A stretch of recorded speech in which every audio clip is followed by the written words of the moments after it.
Back. For what purpose does the gentlewoman from California seek recognition? Madam Speaker, I ask unanimous consent to address the House for 1 minute. Without objection, the gentlewoman is recognized for 1 minute. Thank you, Madam Speaker.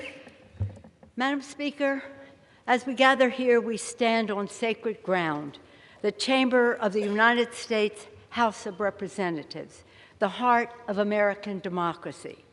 I will never forget the first time I saw the Capitol. It was on a cold January day when I was 6 years old. My father, Thomas D'Alessandro Jr., was about to be sworn in for his 5th term in Congress, representing our beloved hometown of Baltimore. I was riding the car with my brothers, and they were thrilled and jumping up and down and saying to me, Nancy, look, there's the Capitol. And every time I'd say, I don't see any capital. Is it a capital A, a capital B, or a capital C? And finally, I saw it. A stunning white building with a magnificent dome. I believed then, as I believe today, this is the most beautiful building in the world because of what it represents. The Capitol is a temple of our democracy, of our Constitution, of our highest ideals. On that day,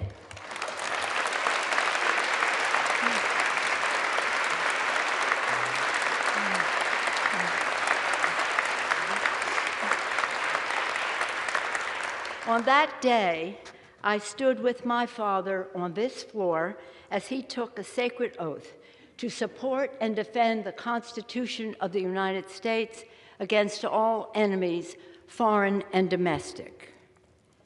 All of us who have served in this House have taken the hallowed oath of office, and it is the oath that stitches us together in a long and storied heritage. Colleagues who served before us are all our colleagues. Colleagues like Abraham Lincoln, Daniel Webster, Shirley Chisholm, Patsy Mink, and our beloved John Lewis. Personally, it binds me as a colleague to my father, a proud New Deal congressman and one of the earliest Italian Americans to serve in the Congress. And this is an oath we are duty-bound to keep, and it links us with the highest aspirations of the ages. In this room, our colleagues across history have abolished slavery, granted women the right to vote, established Social Security and Medicare, offered a hand to the weak, care to the sick, education to the young, and hope to the many. Indeed, it is here, under the gaze of our patriarch, George Washington, in the People's House, that we have done the people's work. My colleagues, I stand before you as Speaker of the House, as a wife, a mother, a grandmother, a devout Catholic, a proud Democrat, and a patriotic American, a citizen of the greatest republic in the history of the world.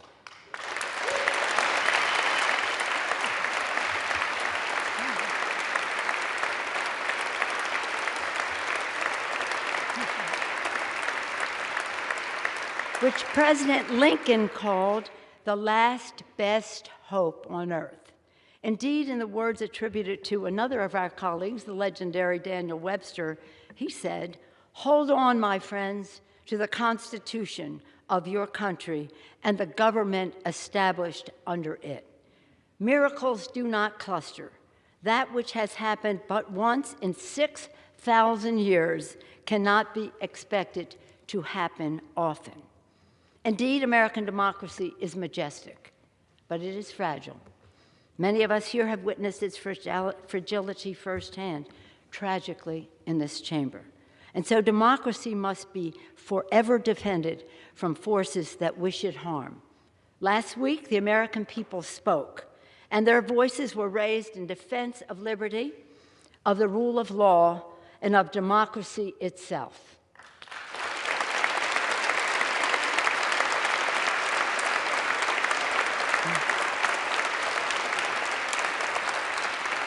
With these elections, the people stood in the breach and repelled the assault on democracy.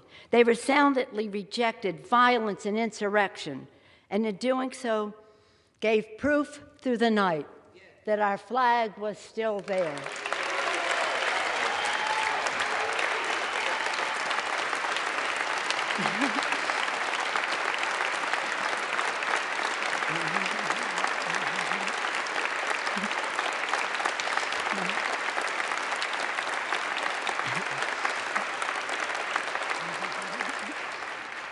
And now we owe to the American people our very best to deliver on their faith, to forever reach for the more perfect union, the glorious horizon that our founders promised.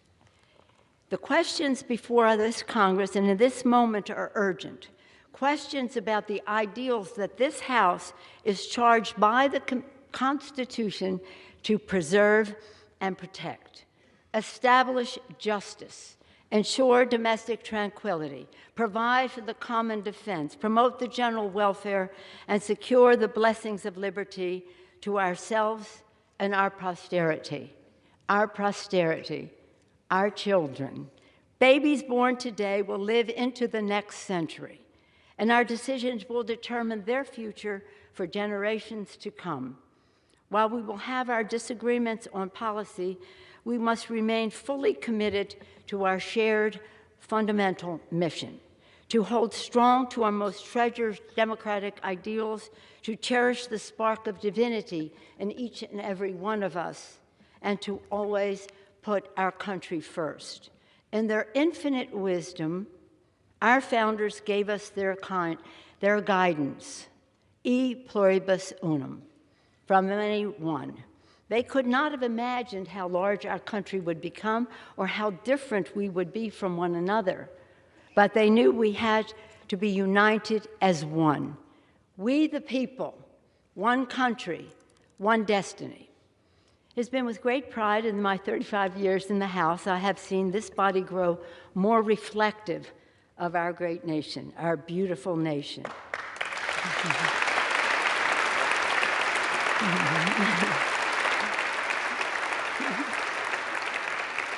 When I came to the Congress in 1987, there were 12 Democratic women. Now there are over 90, and we want more.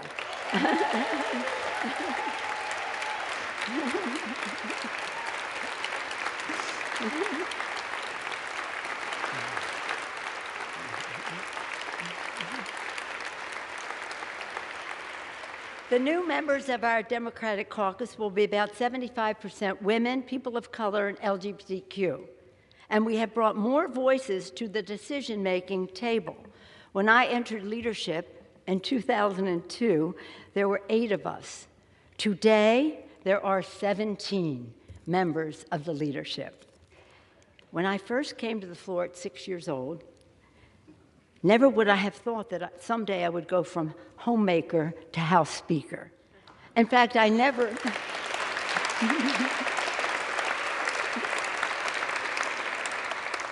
fact, I never intended to run for public office.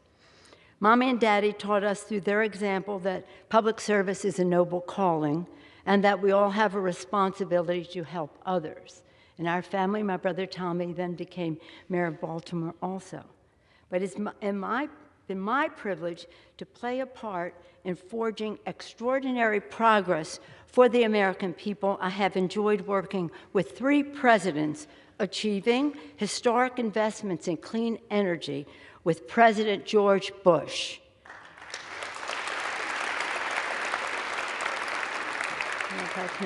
Transformative health care reform with President Barack Obama.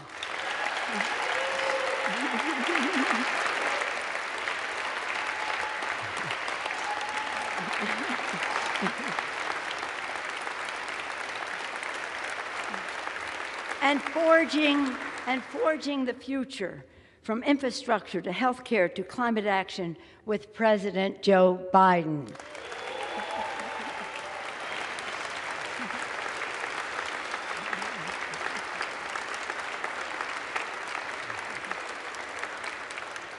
Now we must move boldly into the future grounded by the principles that have propelled us this far and open to fresh possibilities for the future. Scripture teaches us that for everything there is a season, a time for every purpose under heaven. My friends, no matter what title you all, my colleagues, have bestowed upon me, speaker, leader, whip, there is no greater official honor for me than to stand on this floor and to speak for the people of San Francisco. This I will continue to do as a member of the House, speaking for the people of San Francisco, serving the great state of California, and defending our Constitution.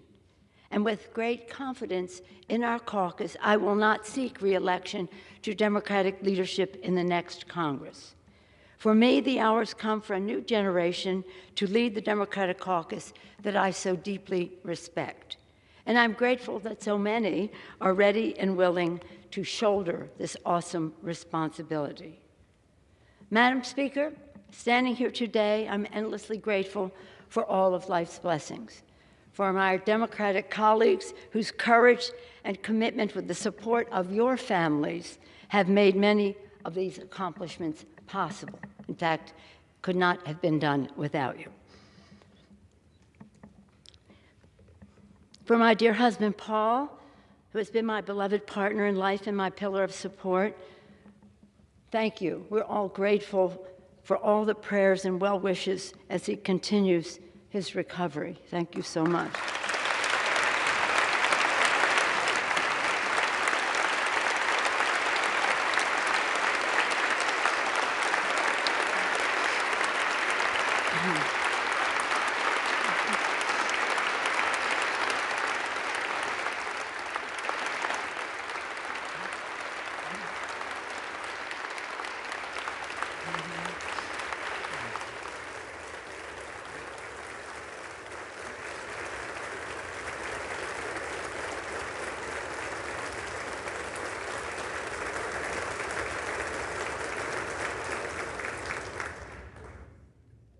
For our darling children, Nancy, Corinne, Christine, Jacqueline, Paul, and Alexandra, and our grandchildren, Alexander and Madeline, Liam, Sean, and Ryan, Paul and Thomas, Bella and Octavio, they are the joys of our lives for whom and we are so very, very proud of them and a comfort to us at this time.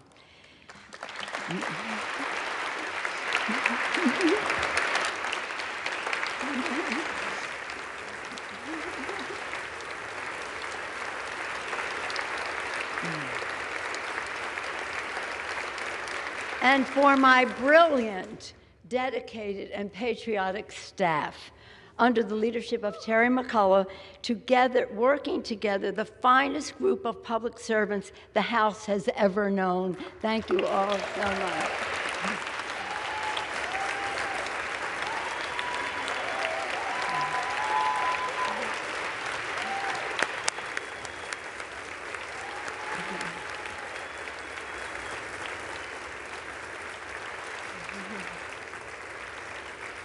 And again, for those who sent me here, for the people of San Francisco, for entrusting me with the high honor of being their voice in Congress. In this continued work, I will strive to honor the call of the patron saint of our city, St. Francis.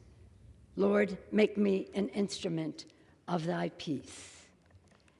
In this house, we begin each day with a prayer and a pledge to the flag. And every day, I am in awe of the majestic miracle that is American democracy. As we participate in a hallmark of our republic, the peaceful, orderly transition from one Congress to the next, let us consider the words of, again, President Lincoln, spoken during one of America's darkest hours. He called upon us to come together, to swell the chorus of the Union, when once again touched, as surely they will be, by the better angels of our nature. That again is the task at hand. A new day is dawning on the horizon, and I look forward, always forward, to the unfolding story of our nation, a story of light and love, of patriotism and progress, of many becoming one, and always an unfinished mission to make the dreams of today the reality of tomorrow. Thank you all.